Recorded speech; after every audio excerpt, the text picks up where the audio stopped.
ကျွန်တော်မနေ့ကဒီ self esteem အကြောင်းပေါ့နော်အဲ့အကြောင်းပြောပြီးတော့ဒီနေ့ဆက်ပြီးပြောချင်တာကတော့ self esteem ကျတဲ့အကြောင်းပေါ့နော်အဲ့တော့ကိုယ့်ကိုယ်ယုံကြည်မှုတွေပျောက်ဆုံးလာတယ်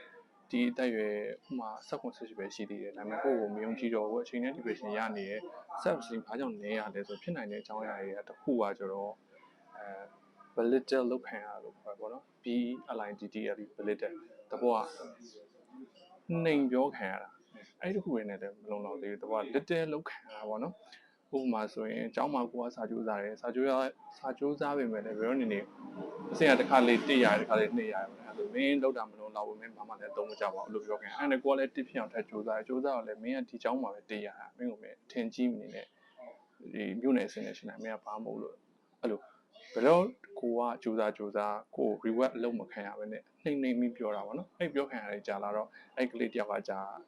ဟိုကျွန်တော်ပြောရဲ self esteem ကနေလာတယ်ပေါ့နော်အဲ့လိုလောက်ခံရပြီးတော့ဒီ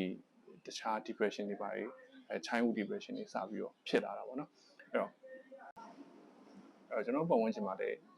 ကြုံပါလိမ့်မယ်တော်တော်များများလည်းရှိပါတယ်ကိုလည်းသတိမထားမိမယ်သူများကိုလည်း belittle လုပ်ပြီးတာမျိုးလည်းရှိမှာပေါ့နော်ဒါပေမဲ့တမင်သက်ကြီး belittle လုပ်တာတမင်သက်ကြီးနှိမ်ပြောတာကျတော့ဒါသူကိုယ်တိုင်ကိုကသူ့ကိုယ်သူ self esteem နည်းနေလို့သူများတက်ကိုကပို့ပြီးတော့တာတယ်ဆိုတဲ့ခံစားချက်ကိုရချင်လို့သူကပြောတာဒါ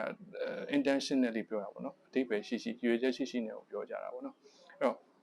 belittle လောက်ခံရတယ်ဆိုတာအကုန်လုံးအချင်းချင်းကြားမှာဖြစ်နိုင်တယ်မိဘနဲ့သားသမီးကြားလည်းဖြစ်နိုင်တယ်လှုပ်ရှင်တဲ့လူမကြားလည်းဖြစ်နိုင်တယ်